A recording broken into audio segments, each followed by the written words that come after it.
sa Pilipinas. NBC Manila Broadcasting Company. DZRH, member, kapisanan ng mga broadcaster ng Pilipinas. Dexter? Ano ginagawa mo? Elmer?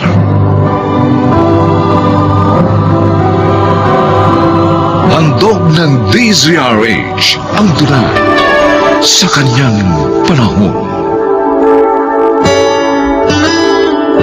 May mga taong umaabuso sa napakaliit nilang kapangyarihan. Ginagamit pa ito sa paglabag sa batas na dapat naman nilang pangalagaan. Mga kaibigan, narito po ang naging karanasan ni Dexter sa ating dulang sa kanyang panahon.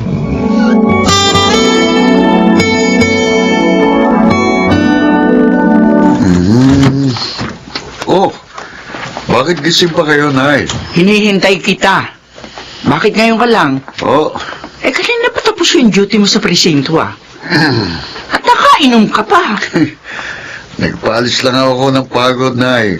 Konti lang naman ang nainom kong alak eh. Anak, Oh, may mga pulis na nakagagawa ng hindi tama dahil nakainom. Kaya dapat iniiwasan mo yan. mga tanga kasi mga pulis na yun eh. Hindi nag-iingat. Dexter! Nay, matulog na kayo. At huwag niyo na akong inaalala. Kaya ko sarili ko. Ang takot lang ng mga taong galawin ako.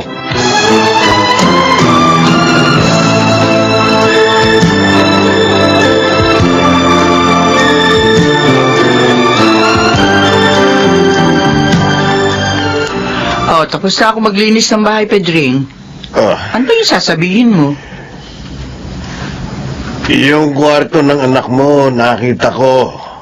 Oh, Dalawa na nga ashtray doon. Puno pareho ng ubos ng sigarilyo. Talagang batang yun, oh. Ang bihira. Pinagsabihan ko na sa masasamang bunga ng paninigarilyo. Wala eh. Ang lakas pa rin magsigarilyo. Pati pag-inom ng alak, malakas din. May sayang ang kita niyang nauubos sa mga bisyo niya. Oo nga eh. Dapat nga pag-ipunan na niya ang kasal nila ni Lily. Kaso ang tigas ng ulo. Sana naman. Tigilan na niya mga bisyo niyang yon bago pa siya ipahamak ng mga yon.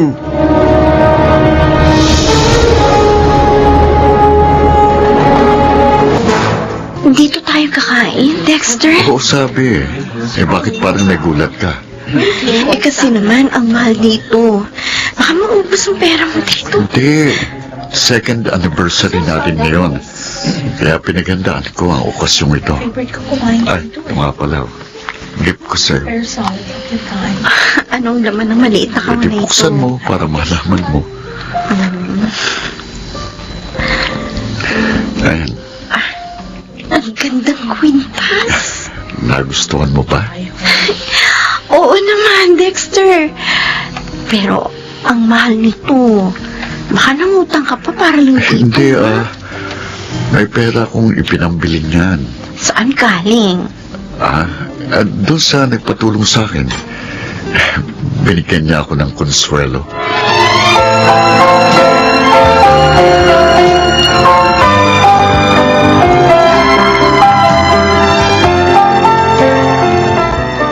Aba, mahal ang kwintas na yan, Lily, ha?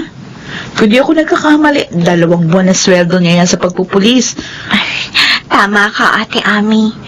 Pero, pera naman daw niya ito eh. Hindi raw siya nangutang. Napakagastos naman ng nobyo mo. Ang relo at singsing niya mamahalin din. Pati yung damit at sapatos, branded lahat. Saan kaya niya kinukuha yung ginagastos niya sa kanyang mga luho? Yan din ang tanong ko sa sarili ko, ate. Duda ako dyan. Baka may maling ginagawa yan. Ate naman. Oo. Sabi niya galing daw sa nagpapatulong sa kanya ang pera niya. Naku. konsuelo daw yun para sa kanya. Ay, sinabi ba sa'yo kung anong tulong yung hiningi sa kanya ng mga taong yon?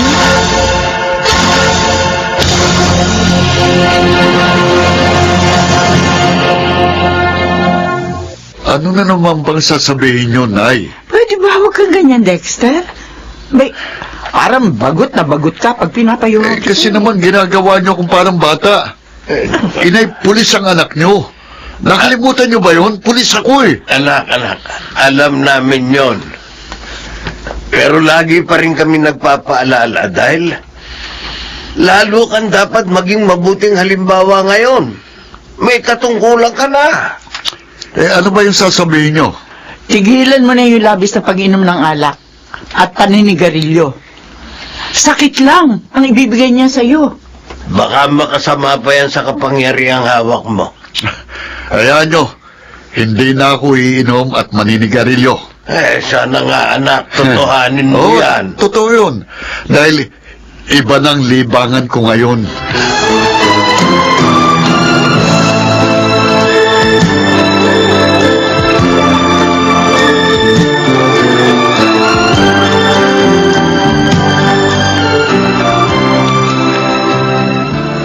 Hindi ko gusto ang nangyari. Nakatakas ang mga raid natin. Commander, malamang may nag-tip sa kanila. Masusugod tayo. Siyak yun. Kaya lang sino ang naghuda sa atin? Malalaman din natin yon, Commander. Dahil naniniwala ako na hindi sa habang panahon mamamayani ang masamang gawain. Di ba, Dexter? Oo. Tama ka, Elmer. Tama ka. Saka nagkakamali. Hanggang narito ako, mamamayaning diskarte ko. O kayong dalawa. Sir. Umuwi na kayo. Pag-usapan na lang bukas ang susunod nating hakbang. Nasa labas ang mga kasama ko. At wala pa rin si Elmer. Tama-tama. May pagkakataon pa akong bumatak.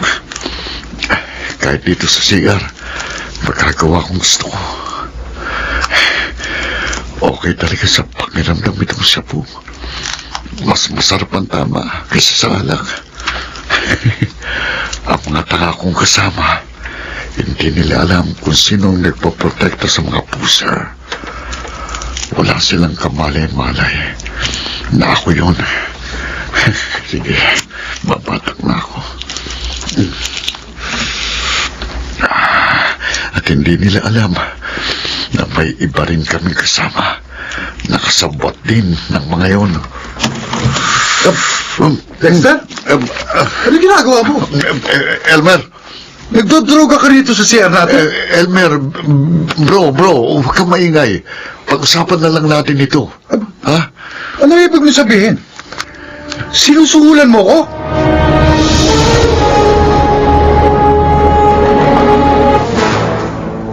Saan na naman kaya nasabit ang anak natin, Andeng? Kanina pa tapos ang duty niya, wala pa rin dito. Kaya nga kinakabahan ako, Pedring Naiisip ko pag ganito, baka napaaway siya o kaya naman napahamak.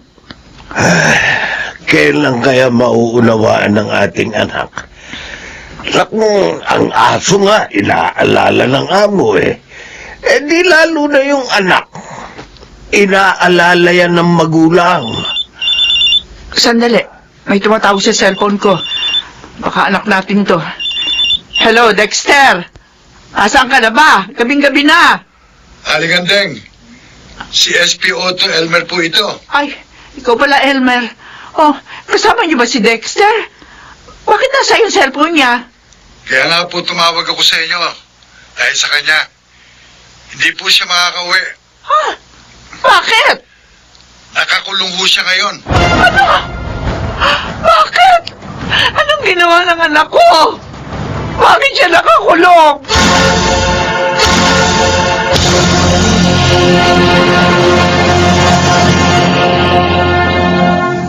Sabi ko na nga ba, Lily may illegal na ginagawa yung nobyo mo. Kaya pala sobra-sobrang pera niya, ha? Nakakahiya ang ginawa niya, ate. Pulis pa naman siya. At doon pa siya nahuling bumabatak ng shabu sa CR nila. Nalasing na siya sa kapirasong kapangyarihan na hawak niya. Kasi pa naman, sobrang taas ng tingin niya sa kanyang sarili. Hindi niya naisip, mapapahamak na siya. O anong balak mo ngayon? Sasama ka ba kina Aling Andeng at Mang Pidling? Hindi, ate. Ha? Ayoko siyang puntahan. Kagkalit ako sa kanya. Kalilimutan ko na siya.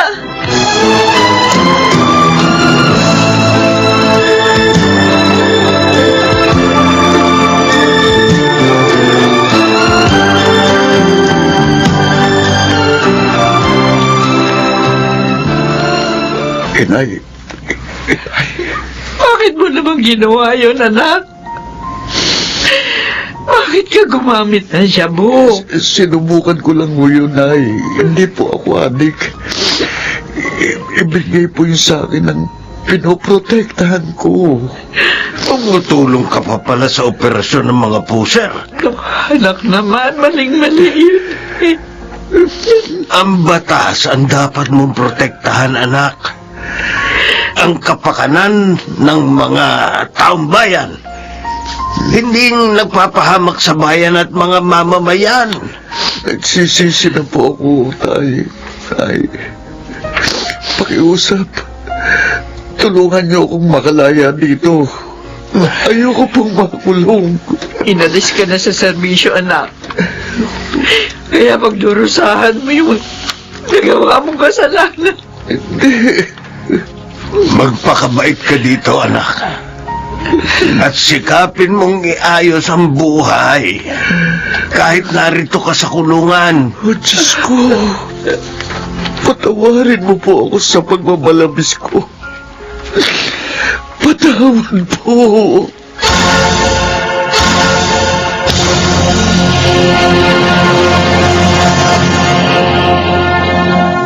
May hangganan ang bawat kapangyarihan. May katapusan ang bawat katungkulan.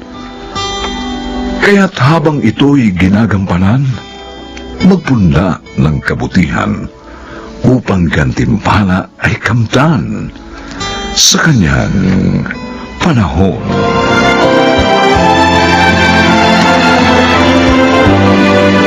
Mga nagsiganap: Phil Cruz, Susan Robles, Lionel Benjamin, Chiquit del Carmen Amor, Rosana Villegas, at Bobby Cruz. Special Sound Effects, Jenny Mutia. Technical Supervision, Eric Lucero at Bong Muyar. Musical Scoring, Buboy Salonga. Ang kasaysayang ito'y mula sa panulat ni Telma Corporal Alcantara. At sa pinagsamang direksyon ng inyong lingkod, June Martin Legaspi at Roberto Bobby Cruz. Sa kanyang panahon.